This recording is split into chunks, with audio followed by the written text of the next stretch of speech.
Hello everybody, welcome to Cyberblock Entertainment and welcome to my top 5 worst LEGO Batman hero levels, and these were my personal least favourite levels.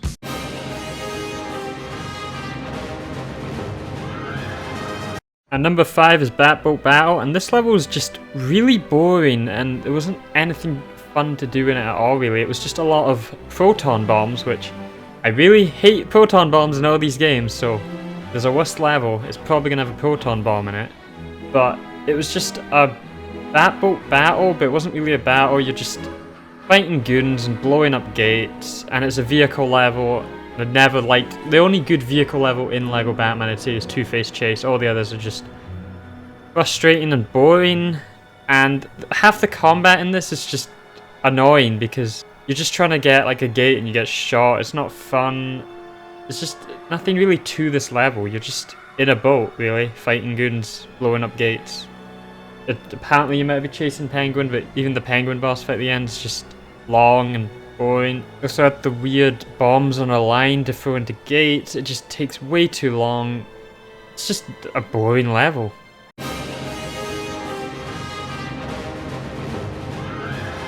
And at number 4 is Under the City, and this is a sewer level, and I don't think sewer levels are good in any game really. Like, half the time you hate a level, it's a sewer level. And for here, it's just another boring level.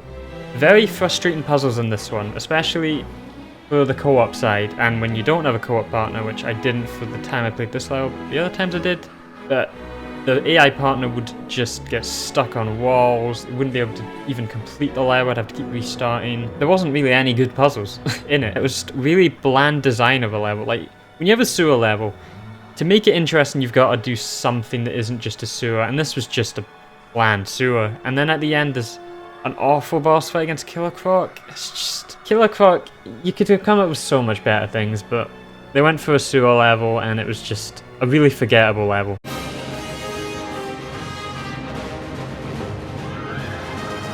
At number 3 is Penguin's Lair, and this level is just so short. You could beat it in 3 minutes. Easy and boring puzzles. It was literally just get across this hill, then you're at the boss fight. And it was just awful. It was really disappointing because it was the final level in Penguins, and you expect the final level to have something new and interesting, but it's literally raise the water, raise this bridge, walk across, glide across, and then you're at the boss fight.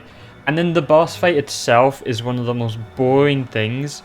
You have to batarang the generator behind him like 5 times, or maybe even 10. How many hearts? He has a lot of hearts in it. So you have to hit this generator so many times, make him get zapped, in which he'll take like 5 seconds to throw out a penguin bomb. You've got to wait for that penguin bomb to hit off the switch that you're rotating, to hit at the penguins who are like generating it. After that's done, Catwoman jumps down. You've got to fight Catwoman, and that, like, 2 seconds hit her, she jumps back up, and repeat and repeat and repeat, and oh, it was so repetitive and boring. And a disappointing level for Penguin and Catwoman.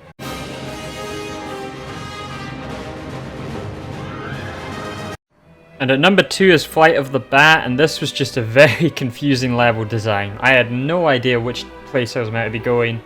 And I just think the flying controls in this game weren't good at all. They were just really hard to control, and of course, the greatest proton bombs return.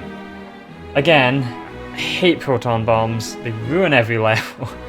But they're here again, for some reason. I hope they're gone in the next LEGO game I play. Or LEGO Star Wars, probably. They'll probably be back in LEGO Star Wars, won't they? But anyway, it's pretty much just a worse version of Bounty Hunter Pursuit, really, from LEGO Star Wars, and that's not even a good level in that one to me. So this is just really bad. And of course the bombs on the string, which is they have a weight to them, which just takes a while to even be able to aim the bomb at a wall again, and it's just so frustrating. And there's one bit that you always get stuck at here because you just don't know where to go, and it's you have to like shoot this one thing that you've missed to get the different bomb, but it doesn't say that should be shot. It's literally in the background, and it's so easy to miss, and you can just wander around this level for so long without even progressing. And then there's even gates in it for some reason. Like, there's even gated off areas where you enclose and you've got to destroy the turrets, and you're like, this is a Scarecrow level. Just doesn't even feel like a Scarecrow level at all. You could have done hallucinations, could have done different world, but you went for him in a biplane. And the boss fight is also really boring. You just have to grab onto him and bomb him. Just a really bad level. But not the worst one.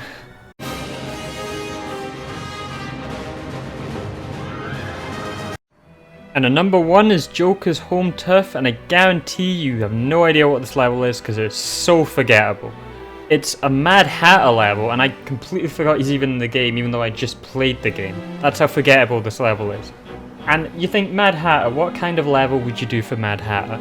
Well, he's a Wonderland character, you give him Wonderland. But no, they decide to give him a poison factory, which doesn't fit at all with Mad Hatter, and we've already had a factory. We had a Mr. Freeze abandoned ice cream factory, and that was great. We didn't need another factory level, and this one was just so bland and boring and so long. This was such a long level.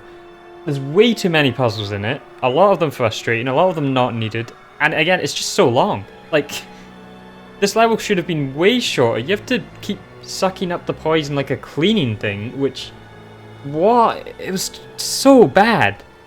And then at the end there's a boss fight with Mad Hatter, which is literally flick the switch and watch him fall, and then do it again twice. I think you do it twice, whack him, and it's done. But this is just... It's called Joker's home turf, but it's a Mad Hatter level. They didn't even put his name in it. There's no relation to Mad Hatter. I bet you've even forgotten Mad Hatter's in the game. It's that bad. But yeah, that is definitely the worst level in LEGO Batman. So, did you agree with my opinions? Let me know below, and I will be doing a top 10 best villain levels from LEGO Batman, and again, another top 10 worst villain levels from LEGO Batman. Then I'll do my LEGO Batman CGI review. But anyway, thanks for watching, and until next time, this has been Cyberlock Entertainment with my top 10 worst LEGO Batman hero levels.